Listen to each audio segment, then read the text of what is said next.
Assalamualaikum warahmatullahi wabarakatuh. Waalaikumsalam warahmatullahi wabarakatuh. Masih bersama channel Pondok Pesantren Bening Ati. Nah, kali ini kita akan membawakan tema tentang kurban. Nah,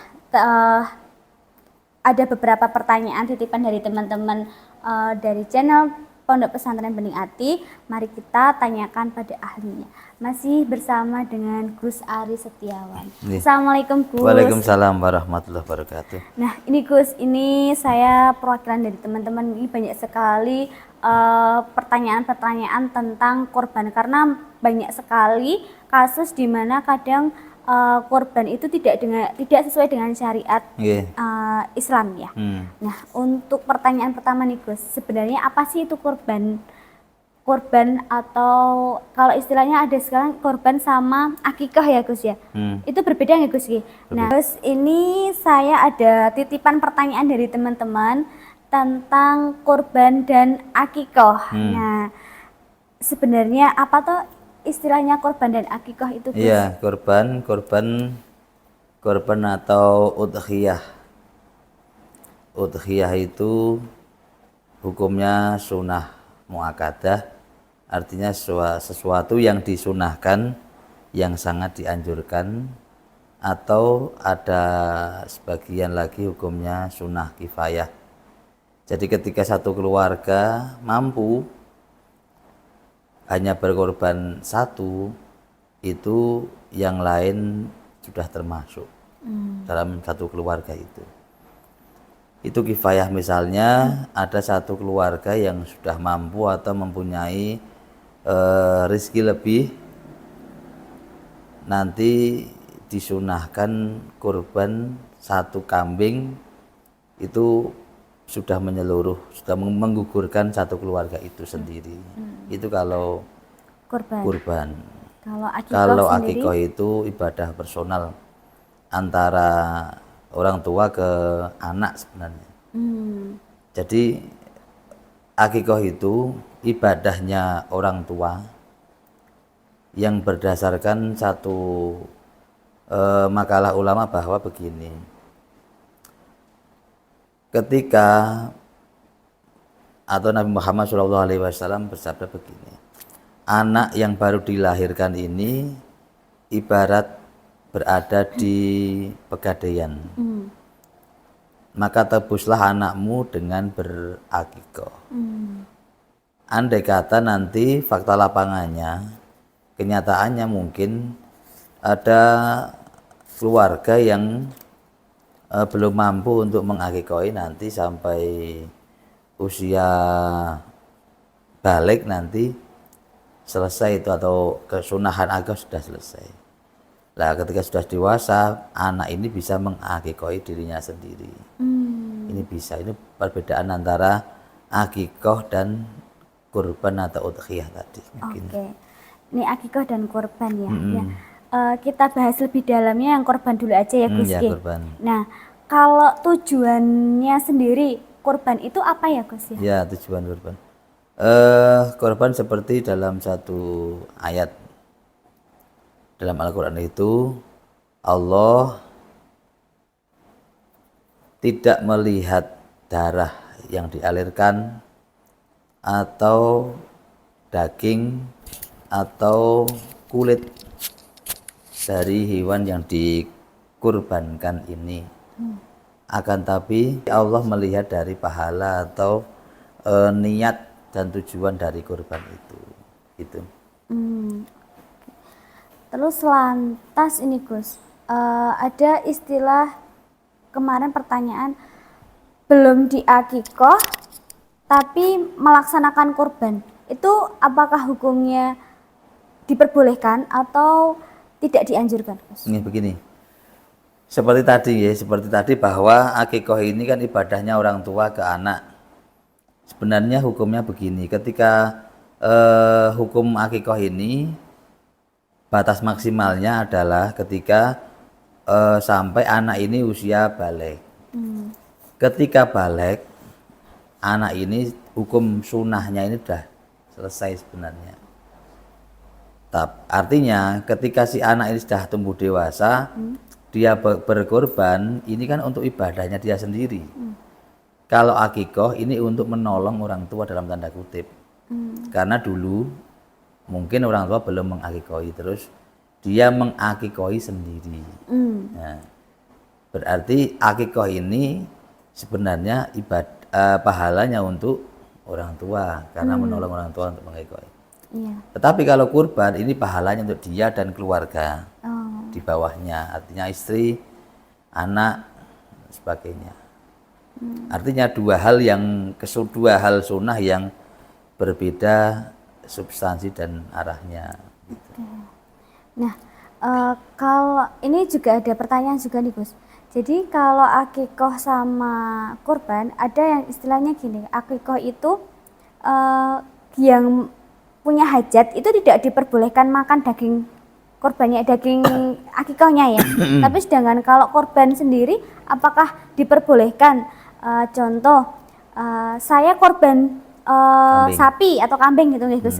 Terus saya request sama petugas panitia kurbannya, Pak saya minta iganya, Pak saya minta kakinya dan lain-lain. Apakah itu hukumnya diperbolehkan atau tidak Gus? Oh iya, kurban ini ada 3 hal ya. Yang pertama kurban sunnah, seperti akan mau kurban insyaallah besok kurban. Yang kedua kurban karena nazar. Nah, kalau kurban sunnah maka dia sunnah mengkonsumsi atau mengambil dari sepertiga hewan kurban itu. Tetapi kalau kurbannya nazar, andai kata saya misalnya aku sembuh dari sakit, besok aku berjanji akan kurban, berarti itu kan kurban nazar, janji. Maka hukumnya seperti aku, dia tidak boleh mengambil dagingnya. Tidak sunnah atau tidak boleh mengambil sebagian daging yang dikurbankan itu. Gitu. Kalau aku kan memang benar tidak boleh. Iya, tidak boleh. Oke, terus ini Gus, kan kalau daging kurban itu harus dibagi sama rata nih. Nah, ada beberapa kasus ya mungkin di daerah teman-teman juga pasti juga mengalami. Kadang ada sebagian anggota badannya hewan itu yang dijual. Nah, istilahnya seperti yang tidak bisa dibagi, contoh kayak mungkin kulitnya atau mungkin kepalanya dan lain-lain. Itu hukumnya pripun Gus? Menjual daging kurban itu secara langsung? Iya, Tidak boleh, haram. haram. Jadi dalam kurban tidak boleh atau haram menjual kulit, kepala, kaki, tidak boleh. Itu harus disedekahkan, tidak boleh dijual atas nama apapun. Sebenarnya begini, kurban ini kan sunnah kifayah.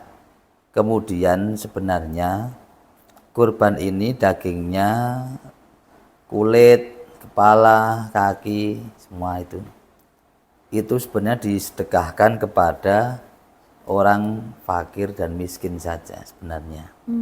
Kesunahan ini untuk orang fakir dan miskin, di mana melihat dulu mungkin setiap orang miskin atau fakir ini tidak setiap hari atau setiap minggu mengkonsumsi daging pada hari raya itu untuk memuliakan mereka. Iya. Sebenarnya seperti itu, tapi prakteknya kan berbeda. Ada yang menjual dan sebagainya, padahal langsung diberikan aja ke orang fakir ini. Nah, terserah kalau sudah diberikan ini, nanti si penerima ini mau dijual atau mau apa terserah. Oh, itu diperbolehkan. Diperbolehkan, tapi kalau langsung dari panitia kan posisinya menjadi muakal. Iya. Orang yang mewakili dari orang yang kurban. Iya. Maka dia posisinya seperti orang yang kurban, tidak boleh menjual atas nama apapun. Seperti Meski itu sekecil daging atau istilahnya sekecil kukunya hewan itu juga tidak diperbolehkan. Diberikan. Iya. Diberikan. Kecuali kotorannya yang dibuang. Iya, itu dibuang. Nah, nyambung dari pemberian hewan kurban. Nah, sebenarnya hak yang menerima daging kurban itu siapa saja sih Gus? Karena kita hidup di mana berdampingan ya, khususnya itu. Terus yang kedua kan kita hidup di beraneka ragam keagamaan. Pasti tidak hanya dari Muslim. Nah, apakah diperbolehkan jika ada seseorang yang mohon maaf non Muslim itu menerima daging kurban itu, apakah diperbolehkan atau tidak? Oh, tidak boleh ya. Ini sesuatu yang prinsip sebenarnya. Jadi daging kurban ini diberikan hanya kepada orang fakir dan miskin. Tapi kebetulan di lingkungan kita ini ketika hari raya Idul Adha semuanya KTP-nya miskin semua. Jadi diberikan kepada seluruh masyarakat. Miskin dalam arti hakikatnya semua miskin, semua fakir, semua butuh. Nah, tapi ada prioritas-prioritas sendiri bahwa untuk kepala, untuk kaki, untuk kulit nanti langsung diberikan kepada orang-orang yang benar-benar miskin atau prioritas. Langsung, mungkin dagingnya jeruan, tulang, ini diberikan ke semua warga. Terus yang kepala, kulit, kaki ini diberikan kepada prioritas yang orang-orang benar-benar miskin atau yang fakir yang benar-benar butuh. Begitu. Kalau orang non Muslim ini jelas tidak boleh menerima karena ini hal yang prinsip.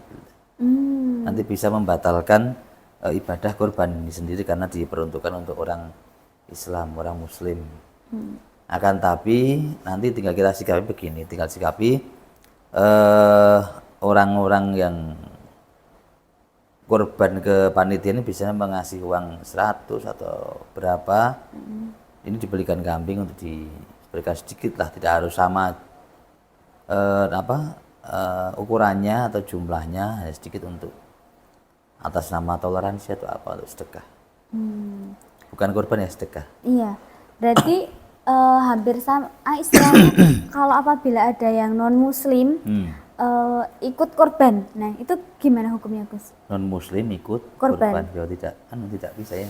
Bisa. Ini nanti dikembalikan ke orang non Muslimnya. Misalnya ini kurban sembelih di situ, kembalikan aja ke orang Muslim. Ini daging jenengan semua, terserah dia mau dikembalikan kemana. Tapi bukan atas nama kurban, itu dikembalikan lagi ke orang non Muslimnya tadi. Okay. Terus ada lagi nih Gus, ini lagi ngetren juga ya di beberapa tempat, hewan kurban yang dijual itu hilang. Nah, istilahnya kan ada yang mencuri ya Gus. Nah, bagaimana kalau korban tapi dari hasil mencuri? Dalam catatan panitia tidak tahu ya kalau itu adalah hewan hewan karena mencuri ya Gus ya, hewan karena mengambil. Nah, itu hukumnya berapa Gus? Oh, mencuri. Iya. Ya kalau tidak tahu nggih. Tidak masuk kata hukum ya, tidak terkena hukum. Ini rasanya tetap sama, pencuri hasil curian sama. Jadi masa ya sama hasilnya tuh. Tapi kan tidak tahu, panitia nggak tahu kalau ini kemudian ya sudah nggak apa-apa. Maksudnya tidak tahu kan? Di luar hukum ya Gus. Di luar hukum itu jauh. Nah, tips nih Gus, terakhir nih Gus ya, tips korban yang baik dan insya Allah korbannya itu diterima itu menurut sunnah bagaimana nih Gus? Yang diterima. Iya. Yang pertama niat untuk mencari ridho Allah, itu pasti. Bukan untuk membanggakan diri, karena korban sebenarnya ini kan yang baik disembelih sendiri, dipotong-potong sendiri, dibagikan sendiri. Sebenarnya syariat menatakan, tapi prakteknya kan tidak semua orang bisa menyembelih dan memotong-motong daging kambing itu atau sapi yang begitu. Tipsnya yaitu ketika bertemu, bersosialisasi dengan masyarakat, dikumpulkan dalam satu tempat, kadang ada timbul rasa riak atau bahkan wah jebule ternyata kambingku ini yang paling gede atau apa. Ponggo punya kadang godaan-godaan itu sangat halus sekali.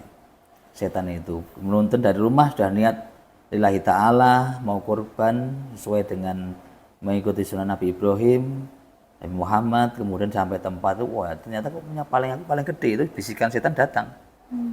Bisikan setan. kamu itu paling besar. Akhirnya kan muncul dalam hati ungkapan-ungkapan kecil ini yang membatalkan pahala kurban itu sendiri, membatalkan begini. Nah, kurban ini mbok kaya seperti punya aku iki yang terbesar, kurban kok kaya ngono, ini kan bahasa-bahasa hati ini yang seringkali membatalkan pahala kurban yang kalau hari ini kan 4 juta 3,5 nilainya itu begitu, tapi sedekahnya jadi, tapi di mata Allah hal-hal seperti ini yang menjadikan dikotori oleh penyakit hati. Artinya benar-benar kita berusaha sebaik mungkin menata ketika mau berangkat ke tempat penyembelihan kurban itu, kalau dikumpulkan di tempat ditoto niatnya itu ditata dengan hal-hal yang mengotori hati itu dijauhi sebisa mungkin. Kita sampai penyembelihan selesai jangan sampai punya unek-unek atau prasangka atau merendahkan atau mencibir dalam hati, meskipun tidak diungkapkan, mencibir teman-teman atau saudara yang ikut berkorban yang notabene mungkin kualitasnya atau bentuk nilainya kambing yang dikorbankan mungkin lebih murah atau bagian lebih kecil, itu kita udahlah bodo amat. Ini yang kita fokuskan ya yang kita korbankan ini, kita niat untuk mencari itu Allah Subhanahu wa taala, mencari pahala. Ya begitu. Jadi niat korbannya itu diniatkan korban karena Allah nih Gus. Niat korban karena Allah. Jadi nah buat teman-teman hati-hati yang mau korban, diniatkan, benar-benar diniatkan, jangan sampai ada menimbulkan rasa sombong atau riya nih Gus. Karena pasti juga ada rasa membandingkan diri sendiri dengan orang lain. Membanggakan. Nah, terima kasih ya Gus. Mungkin itu saja yang bisa kami sampaikan, khususnya dari Gus Ari selaku pengasuh Pondok Pesantren Bening Ati. Nah, buat teman-teman yang mau bertanya atau tentang pembahasan yang lain bisa komen di kolom komentar ya. Nah, jangan lupa like, subscribe dan komen. Share. Jangan lupa di-share juga. Mungkin itu saja, kurang lebihnya saya mohon maaf. Wabillahi taufiq wal hidayah. Wassalamualaikum warahmatullahi wabarakatuh. Waalaikumsalam warahmatullahi wabarakatuh.